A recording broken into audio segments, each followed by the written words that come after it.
अचरज है जल में रह के भी मछली को प्यास है। अचरज है जल रह के भी मछली को प्यास है। तो कहते हैं शंकराचार्य भगवान विवेक चूड़ामणि में,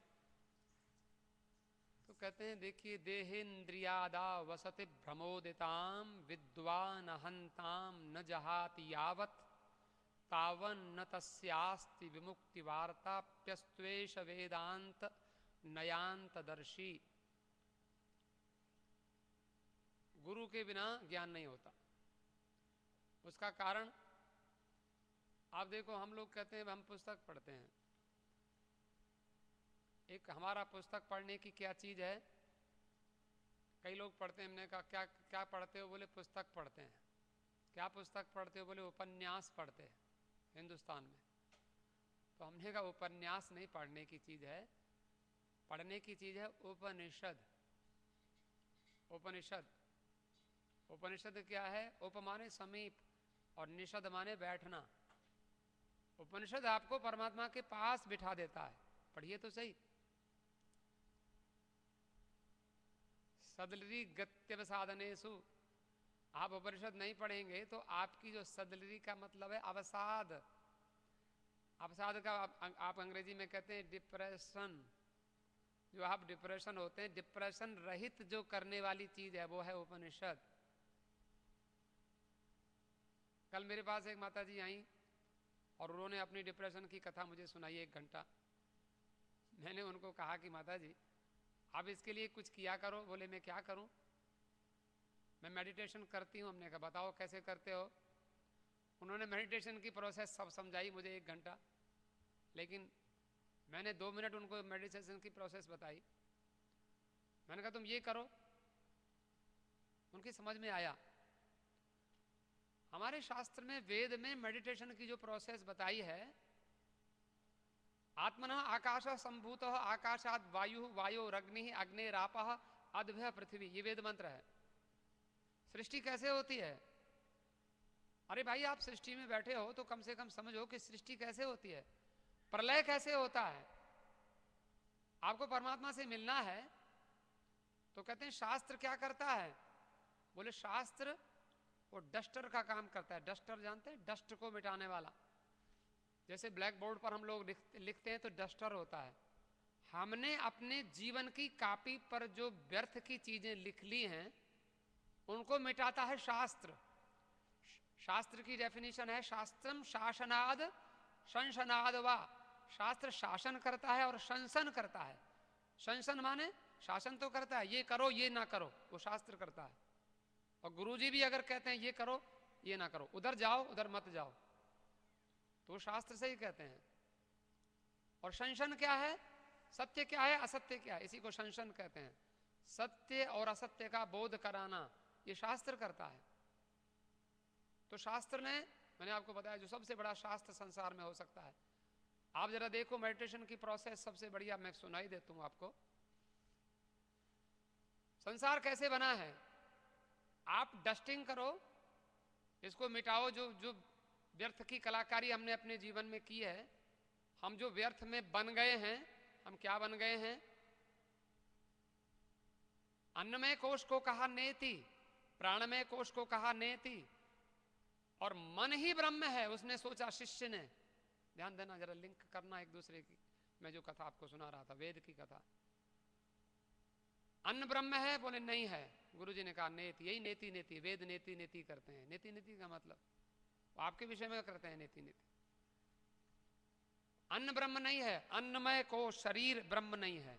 अन्न से शरीर बनता है, शरीर के भीतर शरीर से सूक्ष्म है प्राण। प्राण ब्रह्म नहीं है। प्राण को, प्राण के कारण भूख लगती है, प्यास लगती है।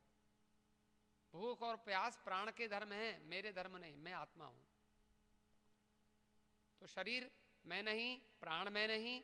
प्राण के भीतर है अन्नमय कोश, प्राणमय कोश, मनोमय कोश। मैं मन हूं, हाँ। गुरुजी ने कहा जाओ बेटा, जिससे संसार उत्पन्न होता है, जिसमें रहता है, जिसमें विलीन होता है, वो ब्रह्म है, उसका ज्ञान करो। शिष्य गया, जाकर सोचने लगा तो बोले अन्न से तो ब्रह्म, अन्न से तो संसार नहीं होता, प्राण से होता है। लेकिन प्राण से भी कब होता है? मन में व्यक्ति संकल्प करता है, आज दाल बनानी चाहिए कि आज रोटी बनानी चाहिए, चावल बनाना चाहिए, संकल्प। आज कहाँ कथा में क्या पढ़ना चाहिए, क्या, पहले मन से होता है। शादी करनी चाहिए तब तब संतान पैदा होती है, पहले मन में संकल्प करता है, सम्यक कल्पना। शादी करें, शादी लड़की कैसी होनी चाहिए? सुंदर होनी चाहिए, इसलिए सुंदर होनी चाहिए। सुंदर होनी चाहिए, सुंदर माने काली सुंदर माने कोई गोरी चमड़ी वाली नहीं। सुंदर लड़की कैसी होनी चाहिए? रूप अच्छा, चलन भी सुंदर है, आपका आचरण भी सुंदर है, सार्थक है तभी ये सुंदरता, जबकि अंतःकरण भी सुंदर है। अंतःकरण सुंदर। अंतःकरण 4 चीज हैं, मन, चित्त, बुद्धि, अहंकार। मन सुंदर हो, चित्त सुंदर हो, बुद्धि सुंदर हो, अहंकार सुंदर हो। अहंकार सुंदर कैसे होगा? मन कैसे सुंदर होगा? अब ये तो सोचने की बात है। गुरुजी ने कहा, अनुसंधान किया, बोले हाँ गुरुजी। परमात्मा क्या है? बोले मन ब्रह्म है। मैंने मन को समझ लिया, मन। गुरुजी ने कहा नेति। लेकिन गुरुजी ने कहा बेटा शाबाश, पीठ थपथपाई, तुम्हारा रास्ता बिल्कुल ठीक है, तुम ठीक चल रहे हो। जाना कहाँ है? मुसलमान लोग भगवान को, ईश्वर को कहते हैं खुदा। वो कहते हैं हम तो जा नहीं सकते, तू खुद आ। और वो हमारे महात्मा कहते हैं मार्ग। मार्ग शब्द का अर्थ है मृजु संशुद्धौ। शोधन को मार्ग कहते हैं। शोधन, शुद्धि। आपको कहां जाना है? तो शोधन करके भीतर जाना है। और भीतर जा रहे हैं आप। पहले आप शरीर में आए, शरीर के बाद प्राण में आए। प्राण शरीर से भीतर है, शरीर के भीतर प्राण, प्राण के भीतर शरीर नहीं, शरीर के, और फिर प्राण के भीतर मन है। लेकिन गुरुजी ने तो मना कर दिया, मन ब्रह्म नहीं है। बोले जाओ फिर खोज करो। फिर गया, जाकर फिर अनुसंधान किया, व्रत करना, उपवास करना, तपस्या, अध्ययनम स्वाध्याय प्रवचनम, अध्ययनम ही तपः स्वाध्याय प्रवचनम, तद्धि तपस् तद्धि तपस् तद्धि तपस्, वेद में मंत्र है। स्वाध्याय प्रवचने मां प्रबंधितव्यम, प्रतिदिन स्वाध्याय करो, प्रतिदिन प्रवचन करो। आपको पता है प्रवचन किसे कहते हैं? प्रवचन माने हमें मंच लगाओ हम प्रवचन करेंगे, ऐसा नहीं। हमारे यहाँ कथा है, वे योग वासिष्ठ पढ़िए महारामायण। उसमें पति को ज्ञान नहीं हुआ। पति और पत्नी दोनों गुरुजी के पास गए, पत्नी को ज्ञान हो गया, पति को ज्ञान नहीं हुआ। अब बेचारी बड़ी दुखी हुई। वो कुछ समझाती है, पति डिप्रेस होने लगता है, रोज डिप्रेस होता है, रोज परेशान होता है, रोज रोता है, रोज घबराता है, रोज डांटता है, रोज मारता भी खुद है घरवाली को और रोता भी खुद है। मुझे डिप्रेशन हो गया। अब तूने मेरे को पीटा तो डिप्रेशन तुम्हें क्यों? मुझे होना चाहिए। और मुझे तो कुछ हुआ नहीं। तुमने जो मुझे जहां जहां पीटा, मैं प्राणायाम करके बैठ गई, मेरा व्यायाम हो गया, एक्सरसाइज हो गई। किसी को डंडे मारो, पहलवान को, पहलवान कहता वाह भाई वाह, बहुत अच्छा, शरीर की खुजली मिट गई, बड़ा अच्छा हुआ। उसको कोई अंतर नहीं पड़ता। अब लेकिन उसको, घरवाली को बड़ी चिंता हुई, मेरे पति को बोध कैसे हो। तो ऐसी योग वासिष्ठ में कथा पढ़िए। उसका नाम है, उस घरवाली का नाम है चुडाला। चुडाला उपाख्यान योग वासिष्ठ में पढ़िए, बहुत बढ़िया ग्रंथ है आत्मविज्ञान का। चुडाला ने कहा कि मैं अपने घरवाले को कैसे उपदेश करूं। देखो, पत्नी पति के साथ रहती है, जानती है, समझा सकती है किसी बात को, लेकिन गुरु की भाषा समझ नहीं आती उसको। कहती है मेरे गुरुजी ने मुझे समझाया, तुम्हें क्यों नहीं समझ में आया? बोले मुझे नहीं समझ में आया। घरवाली ने कहा मैं क्या करूं? गुरुजी के पास गई, गुरुजी इसको मैं समझा दूं? बोले बेटी, घरवाली पति को समझावे अच्छा नहीं लगता, लेकिन तुझे कोई उसके लिए उपाय करना पड़ेगा। ये मैं अपनी कथा नहीं कह रहा हूं, ये मनगढ़ंत नहीं है। योग वासिष्ठ बहुत बड़ा ग्रंथ है, वाल्मीकि का लिखा हुआ। और उसमें कथा है कि चुडाला ने कहा पतिदेव तुमको रोज डिप्रेशन होता है, रोज प्रॉब्लम होती है, तुम परेशान होते रहते हो। परेशान, शान से परे जो होता है उसी को परेशानी होती है। अपनी शान में तुम नहीं रहते, तुम आत्मा हो और तुम अपने को शरीर समझते हो रोज। You are not this gross body. Shankaracharya कहते हैं कि जब तक देहेन्द्रियादा वसति भ्रमोदिताम विद्वान अहंताम न जहाति यावत तावन न तस्यास्ति विमुक्ति वार्ता प्यस्त्वेष वेदांत नयांत दर्शी। कितना ही वेदांत पढ़ लो, कितने ही सिद्धांत पढ़ लो, न्याय शास्त्र पढ़ डालो, लेकिन जब तक मैं शरीर हूं ये भाव तुम्हारा, मैं अंधा हूं, मैं लंगड़ा हूं, मैं कमजोर हूं, मैं मोटा हूं, मैं पतला हूं, मैं दुखी हूं, मैं कौन? मैं शरीर। शरीर और इंद्रियां, शंकराचार्य कहते हैं देहेंद्रियादौ असति, ये असत हैं। शरीर, तुम लंगड़े नहीं हो, तुम अंधे नहीं हो, तुम कमजोर नहीं हो, तुम मोटे नहीं हो, तुम पतले नहीं हो। अपनी पहचान, तुम अपनी पहचान करो, नो दाई सेल्फ, आप हैं कौन? तो देहेंद्रियादौ असति भ्रमोद, ये फिर भ्रम पैदा करने वाली हैं शरीर और इंद्रियां। एक हमारे महात्मा वो कहते हैं सबसे बड़ा पाप क्या होता है? बोले सबसे बड़ा पाप है इग्नोरेंस। और इग्नोरेंस में शंकराचार्य जी ने कहा अध्यास, आनंद मोक्ष पद न पा सको कि तब तलक जब तलक शरीर में तेरा अध्यास है। अध्यास क्या है? वेदांत परिभाषा पढ़िए, बहुत अच्छा ग्रंथ है, संस्कृत में मिलेगा, हिंदी में भी, अंग्रेजी में भी होगा, पढ़िए, पढ़ने समझ में आ जाए तो। उसमें लिखा है अध्यास किसे कहते हैं। अध्यास को डिफाइन किया, अध्यासो नाम अतस्मिंस तद बुद्धि, ये उसका डिफाइन किया, डेफिनेशन है। अध्यास किसे कहते हैं? जो वस्तु जो नहीं है उसको वो समझ लेना, ये अध्यास है। आत्मा, आत्मा माने मैं, लेकिन मैं शरीर, ये इसी को अध्यास कहते हैं। जो जो नहीं है उसको वो समझना, इसी को अध्यास कहते हैं। अतस्मिंस तद बुद्धि अध्यासः, उसी को अध्यास कहते हैं।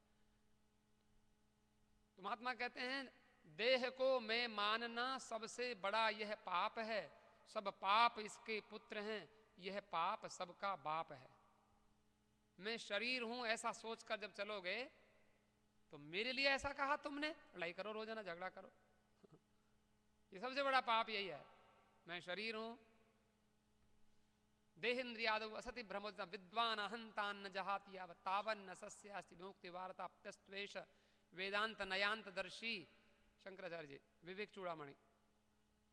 आप जरा विचार करें, 1-2 मिनट बात कह करके समय हो गया, मैं विश्राम दूं जल्दी से अपना बात कहकर कि जो आपको मेडिटेशन की प्रोसेस भी, जो वैदिक मेडिटेशन है, जो श्रुति में वेद में कहा गया है, वो भी मैं कहने वाला हूं। जो वेद की प्रक्रिया है, वेद को छोड़कर आपको कहीं जाने की आवश्यकता नहीं है। और वेद की ही व्याख्या है पुराण, वेद की ही व्याख्या है गुरबाणी। गुरबाणी वेद का एक्सप्लेनेशन है।